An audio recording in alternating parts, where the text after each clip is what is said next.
seeing a room full of fellow nerds on a Friday night. I'm excited you guys are here. I'm also excited because, as you probably know, like, this is the inaugural Tampa Megacon, so you guys can claim first. You are here first, and your support is important, so that way there can be a Tampa Megacon next year, and the year after that, and everything. So this is awesome. My name is Sagers. I'm a host with NBC Universal and Sci-Fi, and I also work on an entertainment site called Blaster.com. I encourage you to check it out. And I'm going to be your sort of ringleader of this crazy circus over the next hour. And I just have a couple requests and questions for you guys, or requests mainly. So we have a microphone right over here. This is really going to be your time to hop up there and ask questions. That's right. Hello. And I would kindly ask, because we have so many people here, keep it to one question per person, and let's avoid any kind of special requests. And look, I'm from Florida, and I love Florida, but Tampa, let's not get too weird, okay? So watch the special requests, all right? So we don't want any Florida man headlines coming out of this panel, okay? All right. But without further ado, I want you guys to make a lot of noise. You know this gentleman. Of course. I know him from Ripper Street, really like Ripper Street. You know him from The Syndicate. You know him from Harry Potter. Please give it up for Mr. Matt Lewis!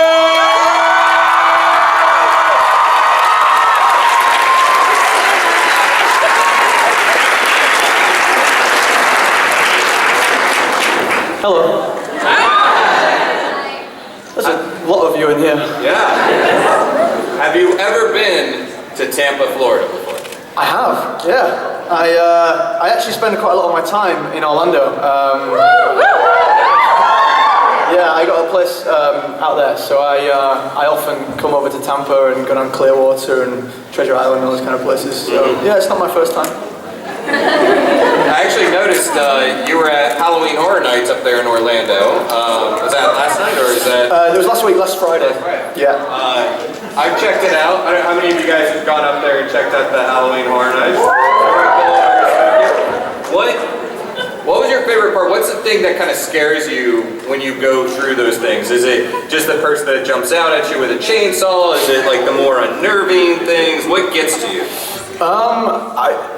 Little girls freak me out. No offense. So the Exorcist house was pretty grim. I think it's okay. So it's not just little girls. That's weird. It's little girls with demonic voices, which you don't come across often, you know, admittedly. But when you do, it's pretty scary. So that house freaked me out a bit. Yeah, like the Samara from The Ring, or like creepy. Yeah, I mean, that's it in a nutshell. Yeah. My worst nightmare. Fair enough. No offense to anyone that's a creepy little girl out there, though. Neville, look this way! Oh, hello. Okay. I thought that wasn't a little girl. I'm not looking that way anymore. Well, aside from creepy little girls, you also actually got to interact with someone that initially comes off as creepy on screen, but ends up being a really cool character, Millie Bobby Brown from Stranger Things, right? Yeah. You recently had an interaction with her, right? Who in real life is not a creepy little girl at all. No. Yeah, that was a couple of weeks ago in Dallas, Texas. I'm a big Stranger Things fan myself. Yeah, absolutely. Just a superb show. It was absolutely brilliant. Just really transported me back to all those movies I watched as a kid. And you know, I was born in '89, so I wasn't really an '80s child, as it were. But you know, all those films I grew up with, and so it was really a sense of nostalgia watching it. And she was just incredible. She was just such a brilliant character, and it was a superb performance. And then to meet her in real life, she was an absolute sweetheart. We had a lot of fun last weekend. Well, this also it so perfectly plays into your sort of number fascination, right? Yeah. So I've got this tattoo, right? the number 11, which actually is 10 years old. Has nothing to do with Stranger Things. But the real story, which I will not bore you with now because it is incredibly dull and mundane, and there's no punchline, there's no payoff. It's just like, oh, is that it? That's rubbish. So I've started telling people that it's because of Millie's character in Stranger Things, which seems to go down a lot better. So if anyone asks, from now on, tell them that's why I've got it. But yeah, I do. The number 11's, I used to wear it a lot for sport, and I still do now. So I'm not superstitious, so this is why it's so boring. Why am I telling you this? I'm not superstitious, but it's just a number. If someone says pick a number now, I'll go 11. So I got it tattooed on me. I don't know. Yeah, we'll just say it's Stranger Things. Just put Yeah, I love Stranger Things. Big fan of that. So I got it tattooed 10 years ago. Yes. Well, let's go ahead and throw it to an audience question. And actually, as she's standing up, you guys, in your hands, you have the power of the internet. And spread the love, man. Like, you know, continue, have the conversation continue, and talk about Tampa Megacon using the hashtag Tampa Megacon online. So spread your pictures and stuff. Hi. Is it live? Okay. Well, we'll work on that, but just project your voice and we'll repeat it. Hi, my name is Sarah, and I was wondering what your favorite thing to do in Orlando is. What is my favourite thing to do in Orlando? Oh, wow. I mean, there's a lot of sunshine in Orlando, which we don't get a tremendous amount of back home. So, just chilling out by a pool with the sun's quite nice. I'm kind of like, so I go to Universal quite a bit. I'm sort of fortunate enough that they let me in free down there, which is cool. So I overstay my welcome a lot, and I go down there. And yeah, I like roller coasters. I don't think there's anything wrong with that. So I go down to Universal quite a bit. That's good. Thank you. Thank you. Hi. What makes for the perfect roller coaster for you? Do you like sort of the ones that have lots of twists and turns and go upside down, or are you a speed guy? That's a good question. I mean, obviously a combination of the two is preferable.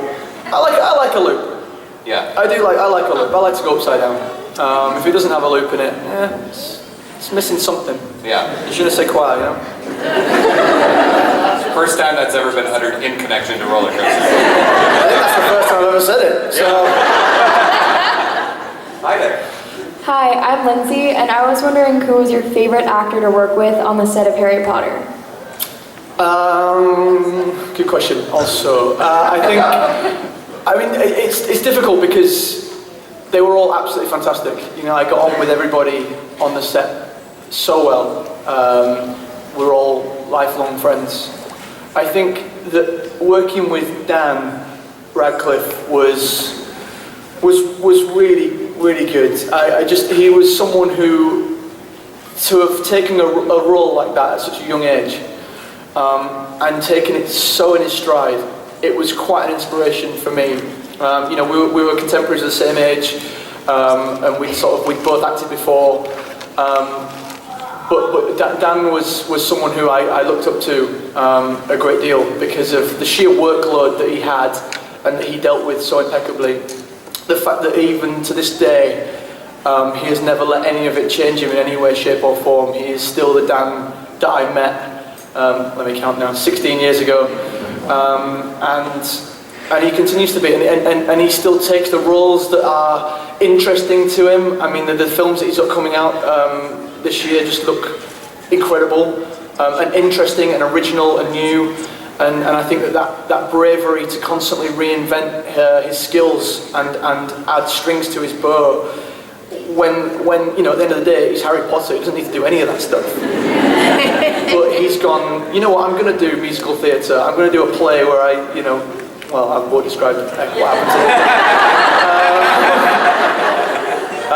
I'm going to do a film, Swiss Army Man. I don't know if any of you have seen the trailer. Yeah, and it's just like, and I just think that commitment from Daniel to constantly push the boundaries and find out, you know, what scares him, and then just to leap into it, I just find that very inspirational. And you know, he's an incredible person to boot. he's a lovely guy. And so I think, yeah, working with Dan for 10 years was my favourite. Thank you. Thanks.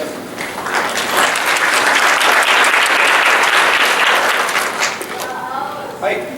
Hello, my name is Zan, and my question is, what is your favorite thing to be for Halloween? Now, Are you dressing up this year, or what are you doing? we have Halloween in the UK, but it's on slightly different scale to what you guys do over here.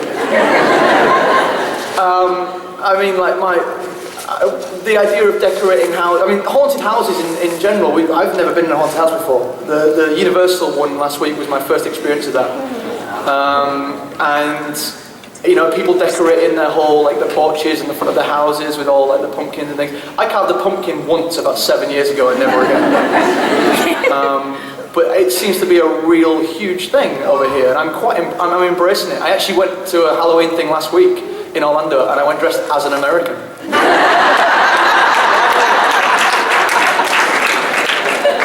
I had a football jersey on, UCF football jersey.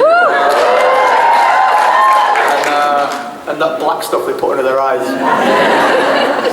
And a red cup that you all have in front. That's what I did. Was there a movie growing up with an American actor in it that you started quoting to try to get the American accent down? Yeah, it was Bruce Willis in Die Hard. That's a great one to start with. Yeah, I mean he's like a New York accent as well, so it's not really great for a general American kind of accent. But yeah, I just loved that movie.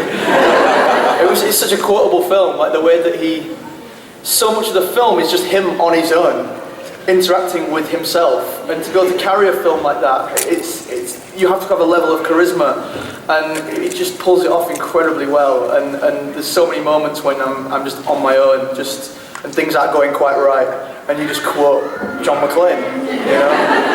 As you should, yes. All the time. Yeah. Hi. Hi again. My name's Leilani, and I was just wondering, if you were a Hogwarts professor, what subject would you like to teach?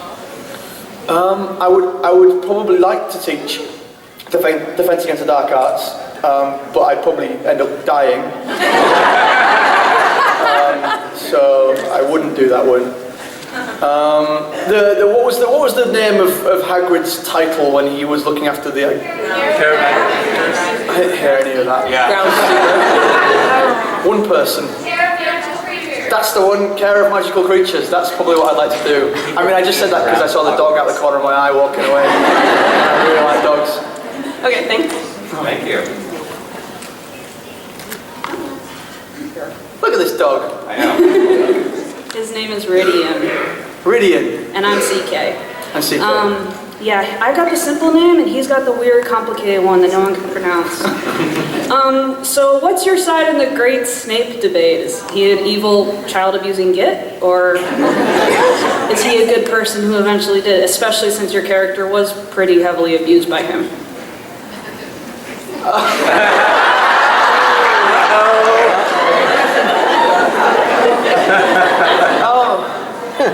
Oh boy. Yeah. Okay. That's a hot potato, isn't it? Let's think about that for a moment. I mean, okay, well, he did a good thing in the you know, and love and all that. But ultimately, he was a horrible teacher.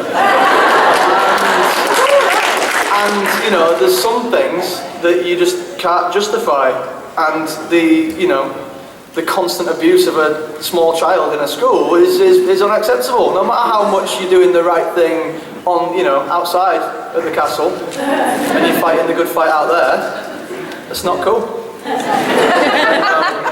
What side are you on? He's a child abuser, and that's not okay, and he frequently stalked Lily, not loved her. I wouldn't go that far. Well, sure. Yeah, next question. This is starting to feel like the Jerry Springer. But isn't that sort of, well, without the child abuse, alleged child, but whatever, but isn't that sort of like a life anyhow, that people show different sides of themselves to different people? Like, hey, he's a terrible teacher, he's terrible at kids, but he might also, be someone that loves someone and finds for someone. I think one of the things that Jo did very, very well with the whole universe of Harry Potter is that she sort of explains, with Voldemort aside, most of the characters within it are not black and white. There are, as in real life, there are shades of grey with everybody. And Umbridge, yeah. Well, she thought what she was doing was right. Somewhere in that. Yeah, shades of pink. I am fighting a losing battle here.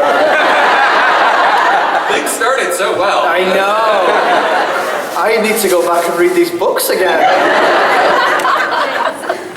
Next question. Moving swiftly on. So I know you just recently did the stage play Unfaithful, and you also did tons of acting for movies. So I was wondering, what's the main difference for you as an actor between live theater acting and acting for screen? Yeah, I mean, that's a great question. There are a tremendous amount of differences between theatre and filming for TV and film. And it was something that I very much did not appreciate when I first started treading the boards several years ago.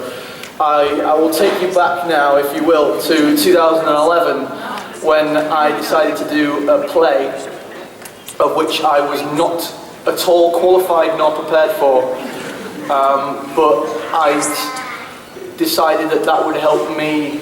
Basically, I finished Harry Potter and I felt that I'd been doing those films for 10 years. I'd done a bit of TV before that, but I'd missed out on the opportunity to go to drama school and a lot of the basics and fundamentals of what acting really was. And so I wanted to go back to basics and do some theatre and really try and learn about the craft. And I just didn't take it seriously, I don't think, or seriously enough. I didn't quite anticipate the level of focus and commitment that a stage show would require. And it was pretty bad.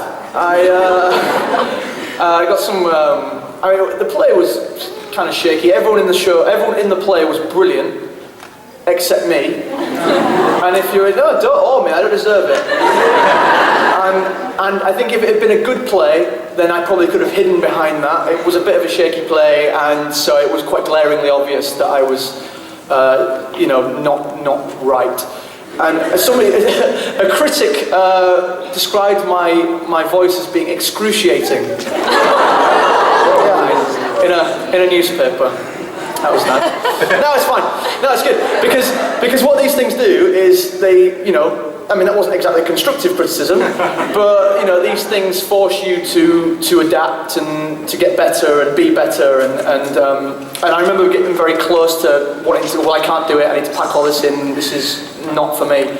And my friends around me, who I've kept since before Harry Potter, they said, no, come on, this is what you want to do for a career. You need to work at this. If there's something wrong, go speak to the director, speak to the other actors, find out what it is that is wrong and work on it. And so I did, and I'd signed up to a 6-month tour, and I decided, well, I'm going to do these 6 months at least. And if I still haven't got it after 6 months, well, at least I tried. So I kept going, and eventually I learned the craft from scratch, and I realised all the many differences that it takes on stage. You asked that girl at the start to project.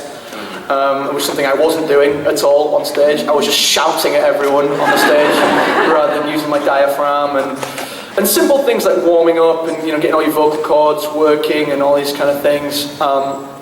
And basically, fast forward through the tour, and by the end of it, I was getting good reviews. I ended up going on to the West End a few years later on, and I've just done Unfaithful on the West End as well. And that was a one-act play where there's 4 of us, and we're on stage for the whole time for an hour and 15 minutes. And that was a whole new level of intensity that I'd not experienced. Again, you see, on TV and film, you can take breaks to go and listen to some music or to read the script and to get into character and feel emotions and whatnot. And you know that you're going to be on the set, they're going to run a take for about a minute, and then it's cut and you can go and do whatever you need to do to get into that frame of mind again. As soon as the curtain went up on this play, we're on there for an hour and 15 minutes, and if I bum the first line, I've got to get rid of that straight away because there's no time for me to go off stage and calm myself down and get over that. And you have to just really learn very quickly to let things go and just move on. And also I learned that a lot of times what can happen is halfway through, sorry this is going on far too long, I got to a place halfway through the run where I kind of was very aware of being an actor on a stage saying words, and I thought, oh, I'm having a crisis, I'm suddenly not feeling anything. And again, I sort of went into my co-stars and said, how can I rectify this? And the idea was that because we're on stage the whole time, is that not to try and force yourself to feel an emotion, which you might be able to do on TV and film, you have time and ways to work things through, but on stage you don't have time to do that, you've got no moment to take a breather and force yourself to feel something, and it's very difficult to force yourself to feel an emotion. So what you have to do is, you have to just, again, I keep saying this, but it's really this simple, go back to basics and listen. And listen to the words of the other actors, and it's such a cliche, but acting is literally reacting. And you can't force yourself to feel something, but you can allow yourself and open yourself up to feel something. That was quite loud. Up to feel something. Projection, darling. And so that's what I had to go back to do, and just listen and play my action, play my objectives, and what is my motivation. And it's stuff like that in theatre that you can kind of get away with. I mean, you shouldn't, but you can hide behind a lot of things in TV and film, whereas on the stage you cannot. You have to know exactly where your character's going to, why he's going there, and what are the other guys going to do to stop him or to help him or whatever. And you just have to know your stuff, and it makes it daunting and terrifying, but ultimately fulfilling as well.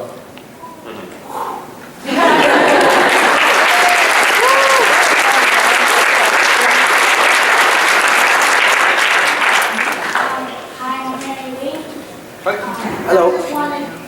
Technically, it's a two-part question on this laptop. I want to know, when Alan Rickman died, what was your first thought towards him? Was there something you wish you could have said to him? And what do you think that would do?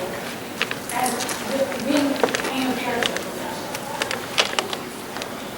Well, I don't know how many of you follow me on Instagram, but when Alan passed away, I was actually at Legion Studios where we filmed Harry Potter. I'd been down there to visit David Heyman, the producer, and David Yates, who were both together again working on Fantastic Beasts. So I went down there to visit, and by pure coincidence, that was the day. It was a complete surprise, complete shock to everyone. Nobody there knew. And it was a very surreal time to have been in those same halls, those same corridors that we had walked together many times over a 10-year period. And it's quite difficult to put into words the mixture of emotions that were sort of buzzing around the air that day. But if I could have been anywhere in the world, I was quite pleased, which is kind of a lousy word to use, but I was happy that I was in that environment because it brought back so many memories. I mean, I would reiterate what I said to him on his last day on set, when I went down to his trailer and just said thank you, really. And it wasn't just a thank you for him on the set of Harry Potter, on which he was a pleasure to be around. He is an incredible performer, but a wonderful human being who was very generous as an actor and would always make you feel like you belonged there, which, sure. And I mean, for someone of his stature, you don't need to do that. And yet he did. He made everyone feel very welcome and at ease. And I would not only that, I would thank him for his entire career. And I mentioned Die Hard earlier. Bruce Willis is a huge part of that film, but that film is not what it is without Alan Rickman, which can be said for basically every film he was ever in. And and it's part of the inspiration that pushed me on to wanting to be an actor. And when I mentioned earlier that I wanted to do theatre after being in Harry Potter, it was actually Alan on that last day when I went to his trailer and he welcomed me in and we talked about my career. It was Alan that had recommended that I move to London and do some theatre, and so I moved to London and did some theatre. And anybody else who loves Daniel Berlema, like you and Alan Rickman, one of my two favorite characters. oh, I'm pleased to hear it. Thank you very much for the question. Thanks. Thank you. Yeah, I mean, actually, when you're surrounded, you said you didn't get a chance to go to a dramatic academy, but you were surrounded by a master class of great actors. At what point did you feel like you could honestly apply that professional label to yourself? That, like, okay, I'm an actor. I feel like I've earned being able to call myself an actor. I'm still trying, man. Like, I don't know. Starting in Harry Potter so young, I sort of, we went straight to the top with that movie, and it kind of felt like we were given a bit of a free ride, getting onto a film of that scale at that age, or it did for me anyway. And so when I finished Harry Potter, I felt very much that I had a lot to prove. I had to start at the bottom of the ladder and not rest on my laurels, as it were, and basically assume that I was going to get work. And I have a terrible complex where whenever I get work, I naturally assume, I've only been given this because I did Harry Potter before or whatever, and I have to try and fight that belief and try and believe in myself more that it's my ability. But that's I'm going to probably live with that forever. I think I'm getting better at it. I think I'm starting to feel that I have moved away from Neville now. The roles that I've been able to do over the last sort of 5 years have been incredibly different from Neville, and they've all been very different from each other as well. That I feel like now I can say that I'm a professional actor in my own right, but I still feel that I have a lot to learn and a long way to go, and I would never say my name in the same breath as anyone, like Alan or Rafe or any of those guys. I've got a long way to go before we get there, but I'll keep chopping away and see what we can do. But in answer to your question, probably only in the last couple of years, really. Yeah. Hey. I'm Carson, and I have a question. If you had the choice to play any other character in the Harry Potter universe, what character would that be?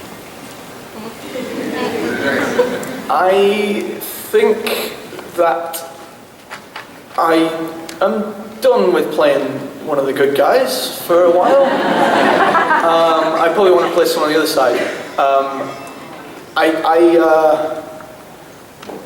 Someone involved with the Death Eater, something like that. Maybe a Lucius Malfoy or.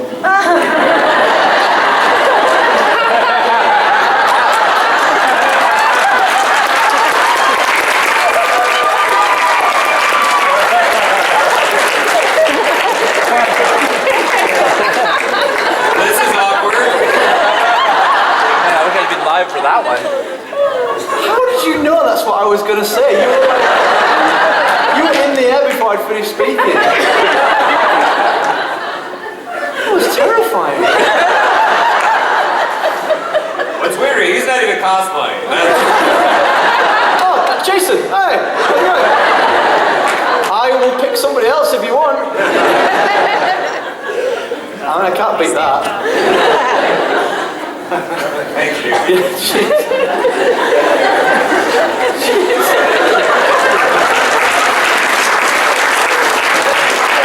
The guy's timing was just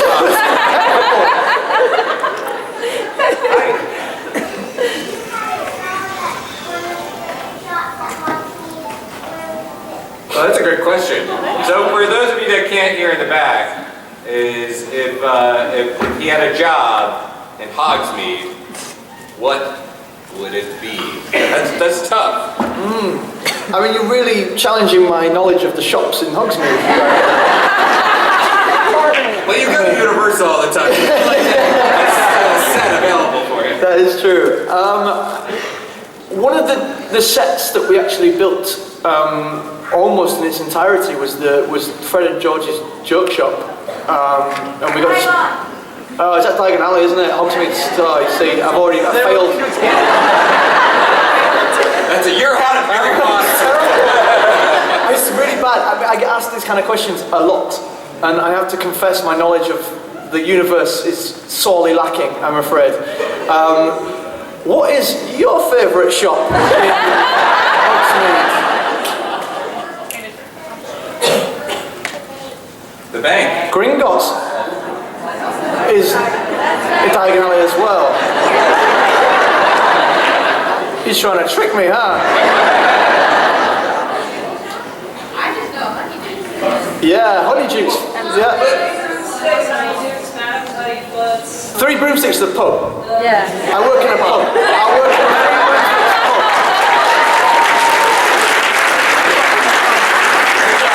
Very good question.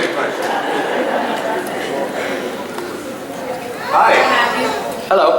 So I wanted to know, since you finished Harry Potter, you did the fantasy and you've done theater, is there another genre or creative project you wanted to try out? My manager asked me this the other day. He's like, "Oh, is this something that you want to do?"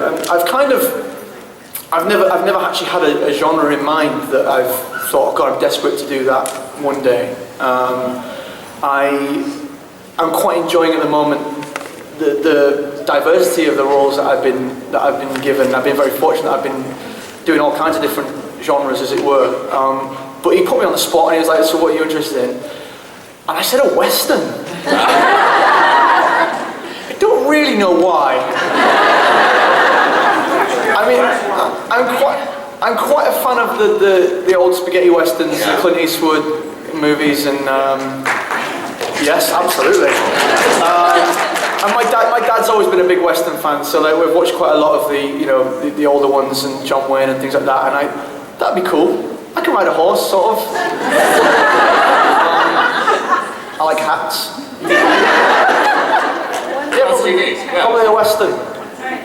Where would you see yourself in the Western world as far as, are you more of a bandit type? Are you the mysterious stranger that rides into town? Yeah. That one. I mean, do you know what film? It's been done perfectly now, but like the film that really, if I was to pick one that set me on this whole Western theme, was Maverick with Mel Gibson. Oh yeah. Like that kind of character, that kind of guy who, he plays the cards, but he lives by like the luck and as far as he can go, and he's incredibly charming. I would have to. I would have to push the limits of my acting to get there, but I would. Yeah, someone like that. All right, I forgot about that. Very good. Hi. And I was wondering, which one your favorite movie would be in Harry Potter? My favourite to film of the Harry Potter series was, I have to say, if I was to pick one standout one, it would probably be The Deathly Hallows Part 2.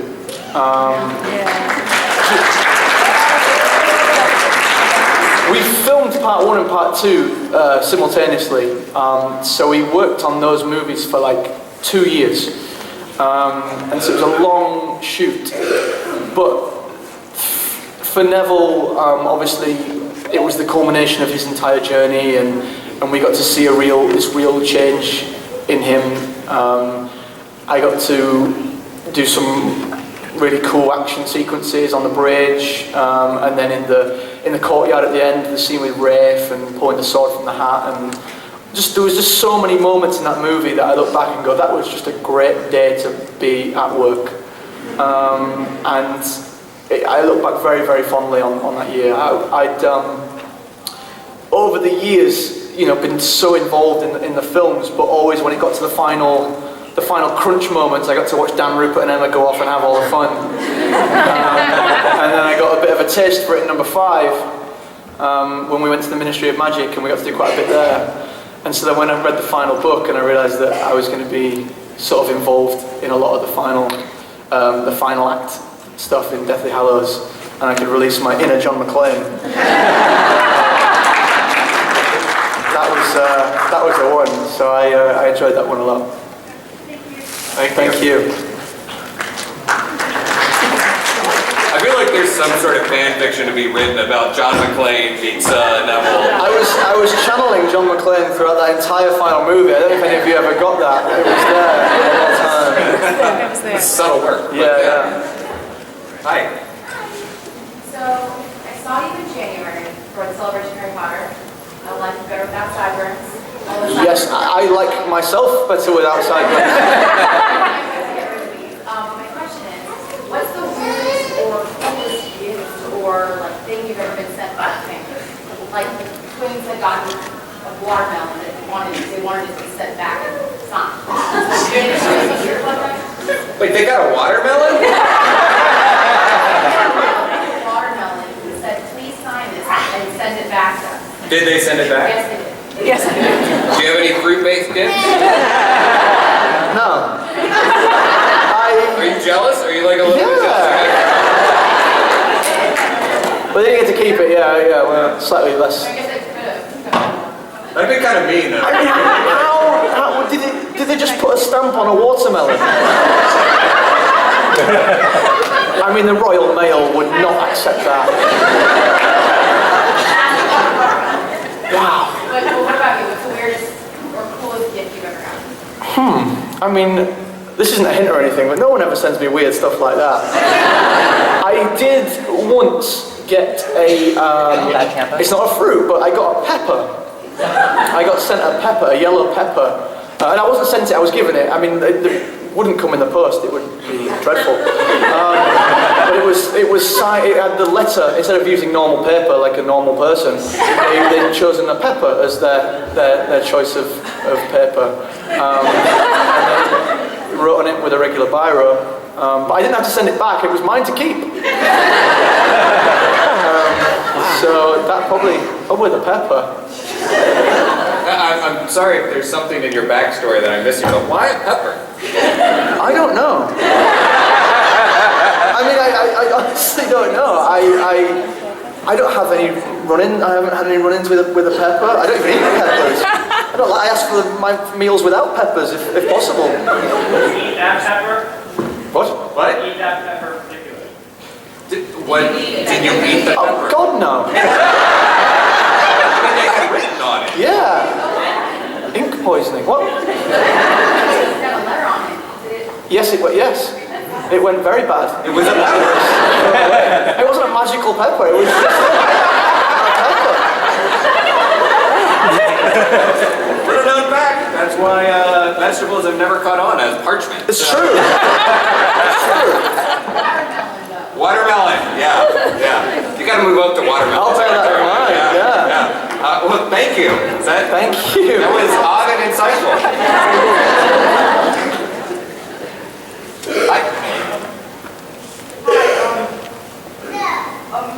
I was wondering, what do you think, what are your thoughts on the theory of Neville also being chosen one?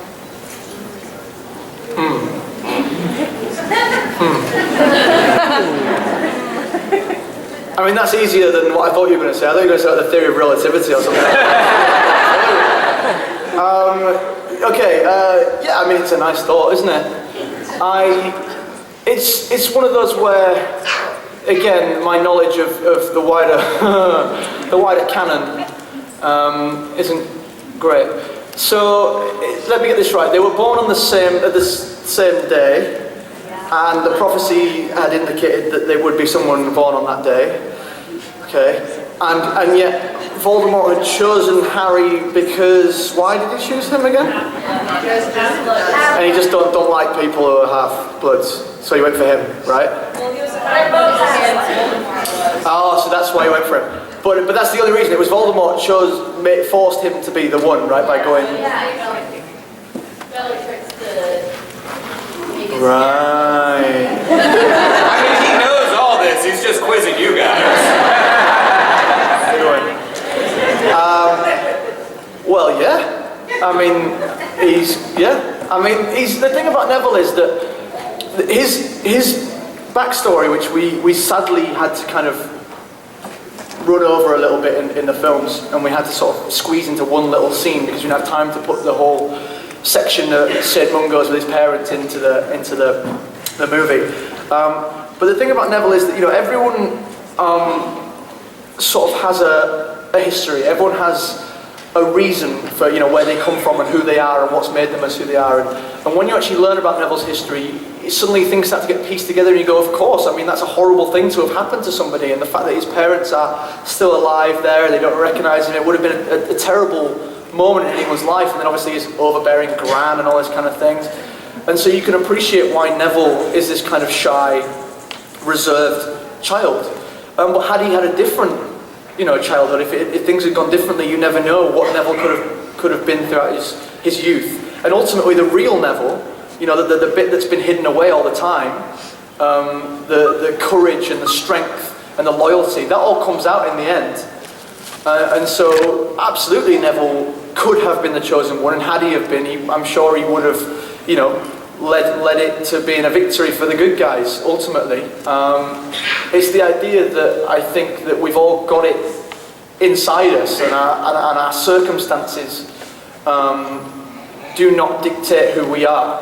I think that anyone who has a lousy childhood or has a rubbish time at school or whatever, you know, you have to just bear in mind that that's not going to define the rest of your life.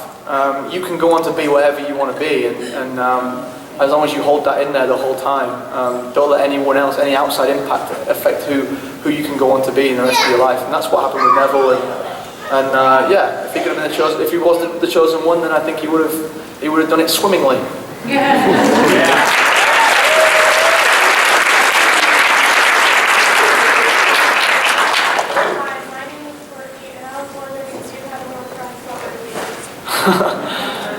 Oh, so that's something that's like really means a lot to me. It's quite a valuable thing that I want to keep close. You had to murder someone, put part of your soul into it. Yes. Well, there's that as well. Yes. I have no idea. Do I have any? I have a probably my prized possession, which will probably mean very little to many people in this room. But when I was 21, a good friend of mine got Noel and Liam Gallagher from Oasis, so nothing. They're an English band, or were an English band, and Noel and Liam Gallagher are the two founders, two brothers.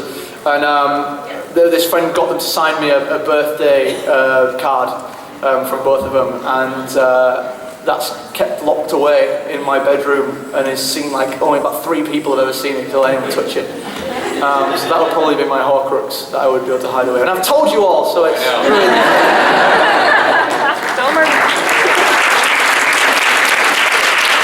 And I think we're winding down on time. Was that 5 minutes or?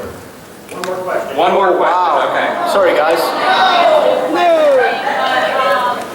Sorry, Mom. My fault. Sorry, it's been long and boring. I asked the question, what was the first symbol I wanted to add one thing? But let's keep it to one question. Alright, I'll go with the serious one. What was it like going to Harry Potter onto set for the very first time to compare to going onto set for the very last time? Ooh, well, I can remember, funnily enough, all the films in the middle of, you know, the shoot have all kind of blended into one. It's quite difficult for me to try and separate anecdotes and stories that happen on different movies. But I can remember very vividly my first day and my last day more than any others. And my first day was full of terror, I guess. I mean, I'd worked in television for 6 years previous to that, but still nothing on that kind of scale, and with Americans. I mean, I'd only met like one American before, never mind worked with lots of them from Hollywood. It was a whole new thing to me, so I was terrified about that. And we went to the castle, Alnwick Castle in Northumberland, where we filmed the Quidditch lesson, the broomstick lesson with Madam Hooch, when Neville gets on the broomstick, and Chris Columbus, our illustrious director, had sort of come up to me and said, "This week's all about you, really?" And I was like, "Oh, no pressure." And it really was. I mean, I had to go meetings with the stunt team, which I'd never experienced. I'd never met a stuntman before. I was told I was literally going to be on the broomstick. They were going to harness me up to this broomstick, and it was attached to the back of a lorry on a crane, and the lorry would drive around. You don't know what a lorry is. It's like a truck. And they'd drive a truck around, and I'm on the top of this crane on the broomstick. And so just being told that I was going to be doing all that was a huge mixture of emotions of pure excitement and adrenaline and absolute fear that I was going to mess the whole thing up. Luckily it was fine, it was great, and everyone was lovely. Fast forward 10 years, and we get to the final scene, which again was an equally epic scene. It was the courtyard stuff, with the sword and all that, and so there's quite a lot of us there, and kind of the similar emotions, to be honest. Like, a lot of excitement that this was going to be our last day, and we were able to move on and do new things. By that moment, I don't want it to seem in any way, shape or form that we didn't enjoy our entire experience, but 10 years of doing anything, we all felt, well, I felt ready to move on and do new things, and there was a level of excitement there that I didn't know what was coming next. For the first time in 10 years, I didn't know what the next project I was going to be doing was going to be, and that suddenly opened up the doors to Westerns, potentially. So I was very excited about that. But then also a fear of, oh God, I don't know what I'm doing next. And so it was kind of a mixture of emotions, really. But yeah, I can remember them so well. And I remember on the last day we finished and we wrapped, and everyone kind of filtered off. And I think I kind of have a feeling it was Rupert and Emma and I think one other person, maybe Alfie, Enoch, and we kind of just stood there, the four of us, and looked around and were like, well, that's it. And then nothing more was said, and then we just kind of just walked off back to our dressing rooms. It was very, very surreal. But I think we all had this weird bubbling of excitement underneath. It's like, that's it, done. We're out in the real world on our own now. Let's see what happens. Let's go. Well, since that was...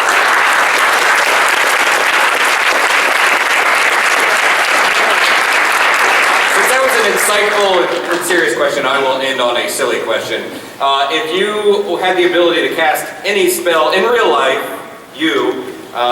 what would it be for? Maybe to find your car keys, or have every room you walk into be the perfect temperature.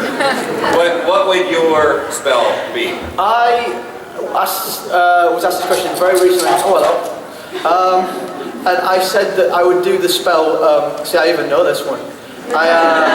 Aloha Mora, which opens doors, and I would use that simply because you've already touched on it, I constantly forget keys. The last time I was in Florida, I flew back to London, I left my keys in Orlando, Florida, and I couldn't get into my house. And luckily, the next door neighbour, she has a spare set of keys. And I was literally sitting outside her house for hours waiting for her to get home from work. But she eventually got home from work, and I was able to get into my house. So Aloha Mora would have come in exceptionally handy.